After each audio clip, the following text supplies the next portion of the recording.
Halo kakak, kali ini kita akan berlatih dari awal membuat perusahaan dagang. Kita mulai, yang pertama kita buat bisnis baru dulu, kemudian kasih nama misalnya UD Media Sarana. Negaranya kita pilih Indonesia ya. Buat bisnis baru. Nah, untuk pertama kali seperti biasa, tampilan di fiturnya itu hanya ada ringkasan, penjurnalan, laporan, dan pengaturan. Penjurnalan ini kalau Anda paham aturan debit kredit, itu tidak mengapa. Tapi biasanya dalam sebuah sistem akuntansi itu sudah dibuatkan sistem yang lebih mudah. Nanti akan kita pelajari. Nah, sekarang yang pertama kita akan membuat customisasi laporan. Seperti biasa, kita akan buat klik akun kas dan bank, penerimaan, pembayaran, pelanggan, faktur penjualan, pemasok, faktur pembelian, persediaan barang. Sementara itu dulu, kemudian kita klik perbarui ya. Nah, muncul di sini ringkasannya, ada aset lancar tetap, utang pajak, laba ditahan, ini laporan laba ruginya, penjualannya, dan biaya administrasi. Di sini sudah muncul fitur yang tadi kita pilih. Nah, sekarang kita buat akun kas dan bank dulu. Ini untuk operasional kita. Jadi kas diterima di mana, yang diterima dari pendapatan itu berupa masuk ke kas atau ke bank. Atau ketika kita nerima modal misalnya juga masuknya ke kas atau ke bank. Pertama kita tulis kas. Kemudian kita klik buat dan tambahkan karena kita akan membuat baru lagi ini bank. Kalau sudah kita klik buat. Jadi di sini di ringkasan ini ada akun kas dan bank. Misalnya kita pisahkan ya, kita ubah tampilannya. Kalau di ringkasan ini kan masuk kas dan setara kas ya. Kita coba kita ubah kodenya. Ini kas dan bank dulu, yang kas ya. Kas kita tulis 100. Kemudian yang bank kita tulis 110.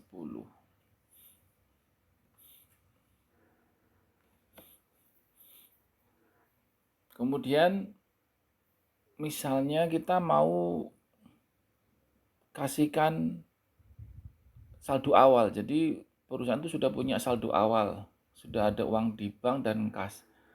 Maka yang pertama kita atur adalah di sini klik pengaturan, cari saldo awal. Ini saldo awal akun kas dan bank. Jadi pengaturan saldo awal ke akun kas dan bank. Saldo awal misalnya kas ya. Saldo awalnya 15 juta.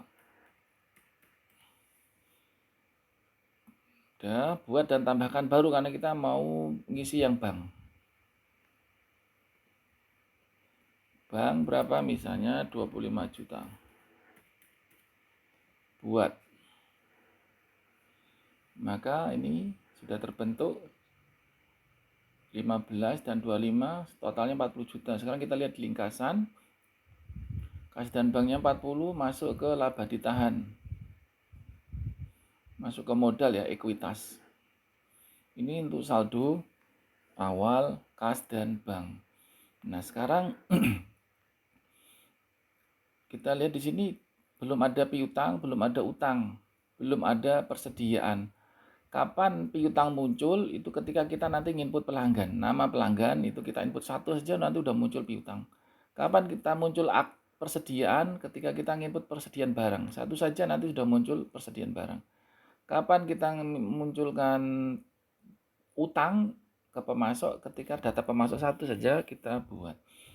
Nah, sekarang kita mulai dari pemasok pelanggan dulu ya.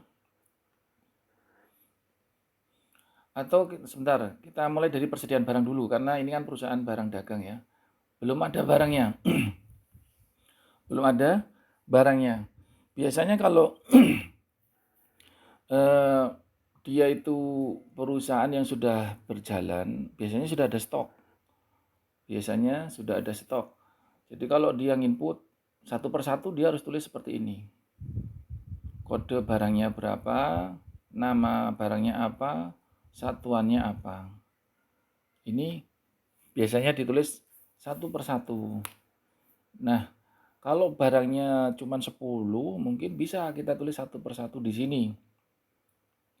Misalnya ini ATK 10. Misalnya plastik sampul misalnya. Ini pieces satuannya. Nah, ini langsung kita klik buat, nanti otomatis membuat. Kita klik buat. Ini ya, sudah terjadi, sudah ada. Maka terus ini plastik sampul. Plastik sampul. Nah, tapi kalau datanya banyak, kita nginputnya nggak mungkin satu persatu seperti itu. Maka dari aplikasi atau software akuntansi ini sudah memberikan fasilitas supaya nginputnya nggak capek. Syaratnya apa? Kita harus punya data. Nih, punya data seperti ini. Kita sudah punya data stoknya. Ini saya ambil 9 saja ya. 9 saja. Ini yang mau kita masukkan ke sistem. Bagaimana caranya? Maka yang pertama kita lakukan adalah klik ini. Operasikan sekaligus. Kemudian buat sekaligus. Nah, ada panduannya di sini, salin ke papan klip lalu tempelkan kolom di program spreadsheet Anda. Ini nanti kita salin. Kemudian isi data dari salinan ini kita isi, kemudian salin ke sini. Ke sini ya. Nah, sekarang kita salin dulu. Menyalin, kita buka worksheet-nya. Saya mau tambahkan dulu ini biar ada bayangan nanti.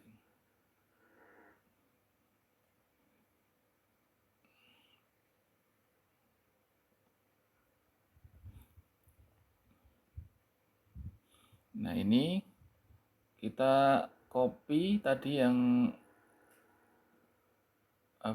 paste ya, yang dari kita copy ini. Ini kode yang diberikan oleh software akuntansi manager supaya kita isi untuk kita kopikan di sini nanti dan harus sudah terisi. Nah, ini tidak perlu Anda pakai semua. Tidak perlu Anda pakai semua. Yang dipakai yang apa? Yang dipakai adalah ini. Kita cukup seperti ini aja. Kita buat item kode dan item name. Dari data yang sebanyak ini kita masukkan 2 ini dulu.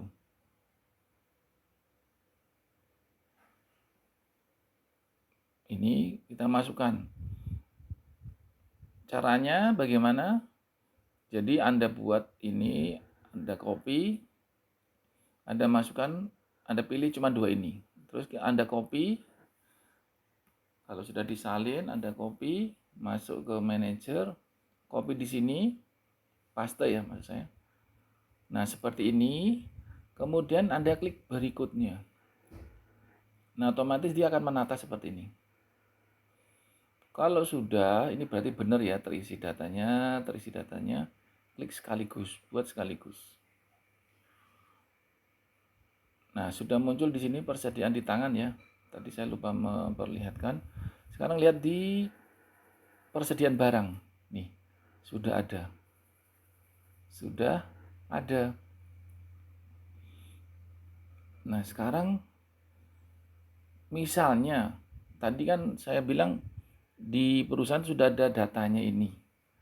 Mau masukin nilainya gimana? Ini sebagai modal awal. Nah, sekarang berarti kan kita mau masukkan saldo awal nilai persediaan yang sudah kita tulis ini. Caranya bagaimana? Sama seperti kas dan bank tadi, kita klik pengaturan, klik saldo awal, kemudian pilih persediaan barang. Ini, persediaan barang. Kita membuat saldo awal baru. Bisa kita tulis satu persatu, misalnya tadi yang plastik sampul.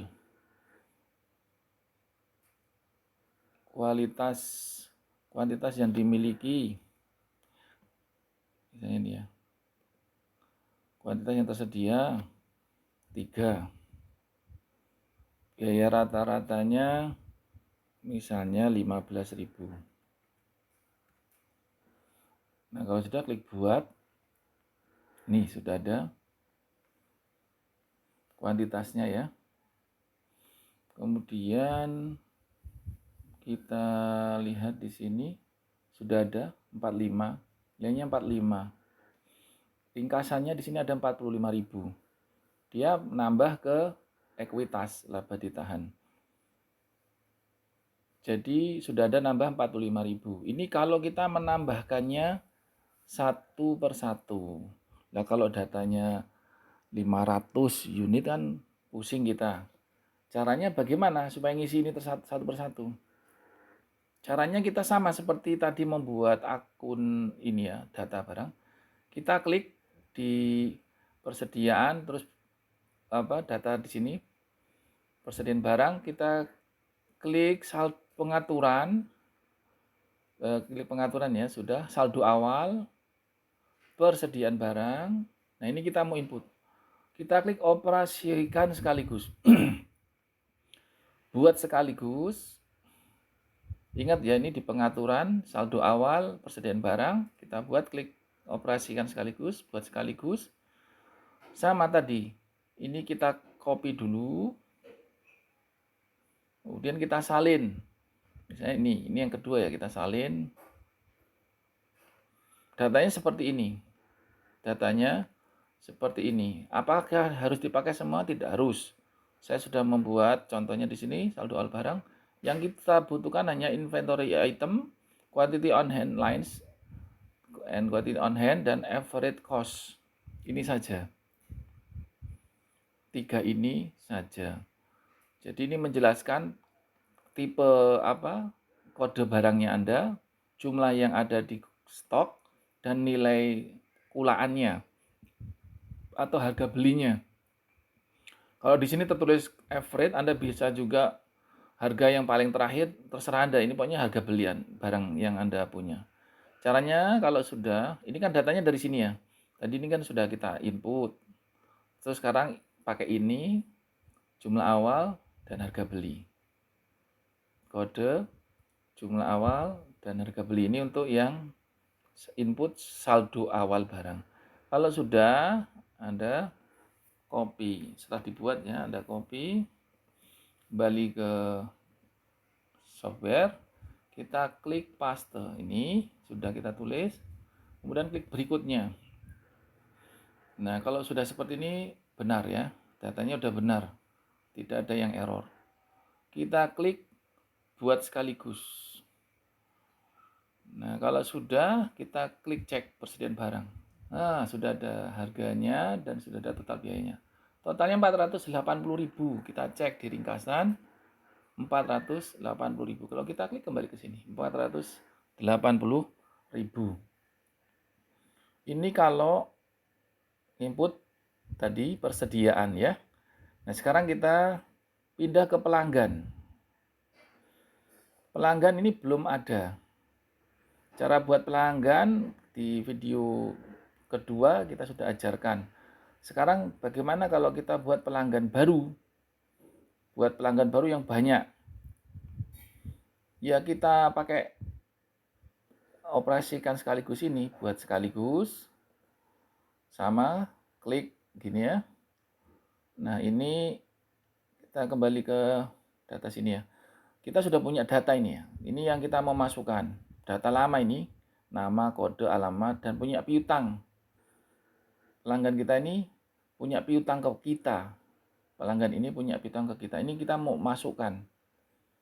Nah, pertama kita masukkan dulu data customer. Tadi setelah kita copy kan rumusnya seperti ini. Ada name, code, credit limit, currency, billing, dan seterusnya. Nah, yang kita pakai untuk tahap pertama ini untuk data pelanggan adalah nama, kode, billing address, dan delivery address. Anda isikan ini. Anda isikan berdasarkan data yang Anda miliki. Kalau sudah di-copy, kemudian kembali ke softwarenya, kita paste. Kalau sudah, kita klik berikutnya. Nah, ini sudah terisi semua. Ada 5 pelanggan kita yang memiliki pembelian atau penjualan di masa sebelum Anda masukkan sistem. Buat sekaligus, ini muncul piutang. Ya. Muncul piutang. Nah, sekarang kita mau ini ada utangnya, saldo awal. Caranya bagaimana? Pertama, kita klik pengaturan, kemudian klik bagian akun. Perhatikan ini, bagian akun. Saya mau kasih tanda di sini. Piutang ini saya mau kasih angka 200 kode. Kodenya bukan 200, 150 misalnya. Piutang ini saya kasih kode 150, perbaharui, muncul di sini piutang. Nah, sekarang kalau sudah, kita ke pengaturan. Pengaturan saldo awal. Karena kita mau nginput pelanggan, piutang pelanggan, maka kan kita menginputnya faktur penjualan. Nah, di faktur penjualan ini kita memasukkan 5 pelanggan tadi udah punya piutang. Dulu kita jual tapi belum dibayar. Karena 5 pelanggan atau berapa lebih, kita masukkan ke operasikan sekaligus. Buat sekaligus. Sama, menyalin clipboard, kita pindah ke Excel. Kita apa sih yang dibutuhkan?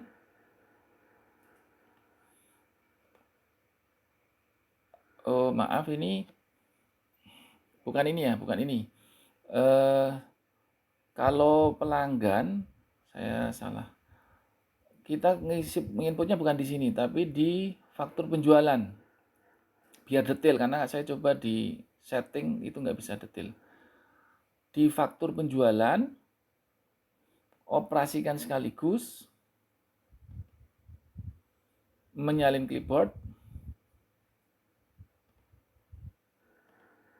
pilihannya ini, issue date, due date, dan seterusnya. Nah, tapi ini tidak kita pakai semua. Yang kita pakai adalah di sini. Yang ada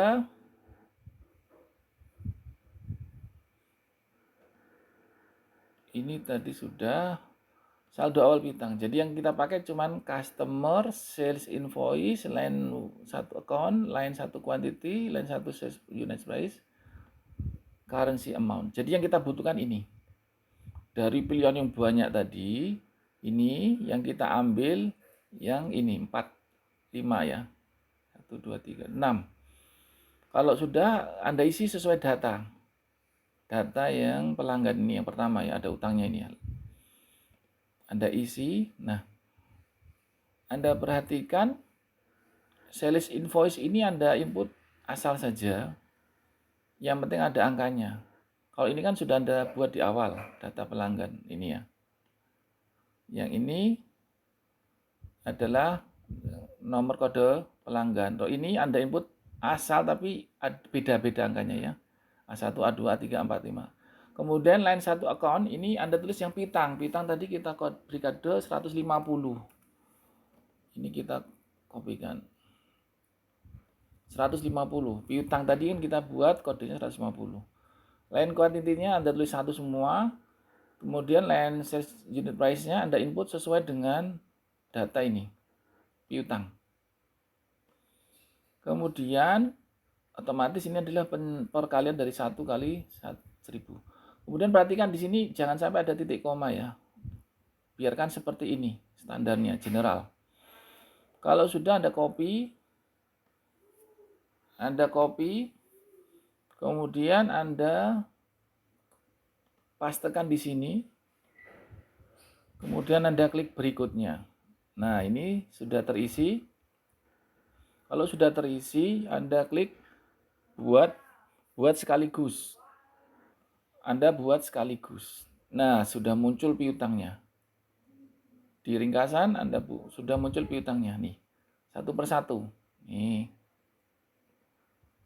2. Sudah ada semuanya. Totalnya 5.500.000 dan kita cek memang 5.500.000. Dan ini masuk akun sementara. Karena apa? Karena dia dianggap bukan saldo awal, karena tadi kalau saldo awal dia masuk ke laba ditahan. Kalau yang tadi yang pertama saya klik tadi saldo awal di sini ternyata datanya tidak bisa berhubungan dengan data pelanggan. Itu repotnya, sehingga pakainya prosedur yang ini sehingga bisa kita lacak tadi satu persatu. Misalnya di sini siapa yang utang bisa dilacak. Ini untuk pelanggan. Sekarang kalau utang ke pemasok. Utang ke pemasok hampir sama caranya. Buat pemasok satu persatu bisa ya. Karena kita sudah punya data, kita klik ini saja. Buat sekaligus, salin ke clipboard. Terus apa yang dibutuhkan? Kita lihat. Dan ini tadi belum di copy. Menyalin. Kita paste nih. Nama dan seterusnya ini yang kita butuhkan. Tapi apakah semua kita butuhkan? Tidak semuanya juga. Tidak semuanya juga. Jadi yang kita butuhkan data pemasoknya ini ya. Ada name, code, sama address. Anda punya ini, Anda isi. Kita kopikan, paste di sini. Berikutnya sudah benar ini nama pemasok kita. Buat sekaligus. Ini sudah ada muncul utang sekarang. Data pemasok sudah ada 5 di sini. Ini ya. Nah, ini tidak ada utang. Kita tidak ada utang. Padahal kita ada utang misalnya. Kita ada utang. Nah, kita mau masukkan ke sini sebagai data yang sebelum kita pakai software ini. Utangnya berapa? Nah, kalau satu persatu nanti juga capek ya. Kalau cuma 5 mungkin bisa. Tapi kalau 20 atau 25 kita pakai yang ini, faktur pembelian. Jadi kita anggap ini sudah pernah ada transaksi pembelian. Caranya bagaimana? Operasikan sekaligus sama. Buat sekaligus, menyalin clipboard, apa yang dibutuhkan. Misalnya di sini.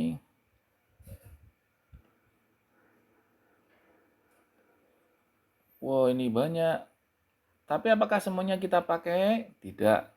Yang kita pakai mana? Yang kita pakai adalah ini. Supplier, line 1 account, line 1 quantity, line 1 purchase unit price, line 1 currency amount. Sama. Ini sudah ada datanya Anda punya. Ya. Oh iya, ini kita belum buat ini ya. Ini wajib ini. Ini wajib caranya. Kita backkan dulu ini ya. Kita seperti tadi pengaturan bagian akun. Ini loh, kita mau kasih nomor ini. Sekarang di utang kita kasih nama nomor 300. Utangnya kita kasih kode 300. Sehingga muncul di sini 300. Nah, kembali ke faktur pembelian, operasikan sekaligus. Tadi sudah kita copy. datanya kita butuhkan ini ya. Supplier kodenya sudah ada, Anda sudah punya tadi buat pemasok ini. Lainnya ini kita tulis sendiri 300 semuanya. Kemudian kuantitinya juga kita anggap 1, unit price-nya ini sesuai tagihan, gelondongan, ibaratnya gelondongannya. Ini perkalian dari 1 kali 500 dan seterusnya. Karena ini kita anggap 1 saja supaya Anda nggak repot. Kalau dirinci nanti nginputnya juga lama. Jadi kode supplier, akun utang dagang atau utang usaha, kuantitasnya 1, unit price-nya ini sesuai utangnya. Kemudian ini totalnya dari quantity kali price. Kalau sudah kita copy, kemudian kita paste di sini di faktur pembeliannya yang create banyak tadi. Kita klik berikutnya, sudah terisi, buat sekaligus. Muncul nggak? Ini ada, muncul 3.500.000. 3.500.000 itu rinciannya apa? Ini. Jadi misalkan kita klik, kita mau bayar Tuan Frederick. Ya, kita bayar Tuan Frederick, tampilkan, terus kita buat pembayaran baru. Kita mau bayar ini. Ini referensinya otomatis, pakai uang kas, Tuan Frederick, langsung saja buat.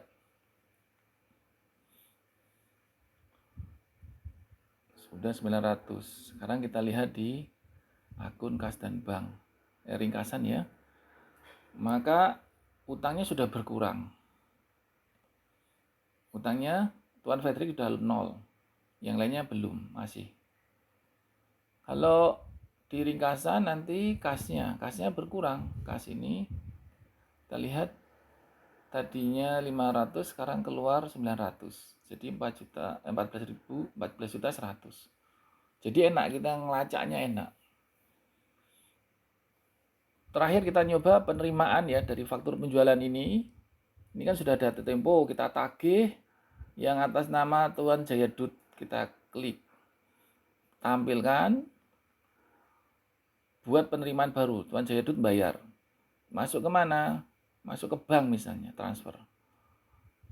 Ini mau ditulis pelunasan juga bisa, pelunasan. Klik buat. Pelunasan, sudah. Mau dicetak juga bisa. Ini kita cek ke ringkasan.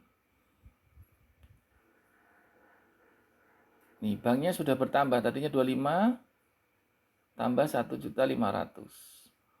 Piutang faktur penjualannya ini sudah lunas Tuan Jayadut. Jadi kita tahu dari sini.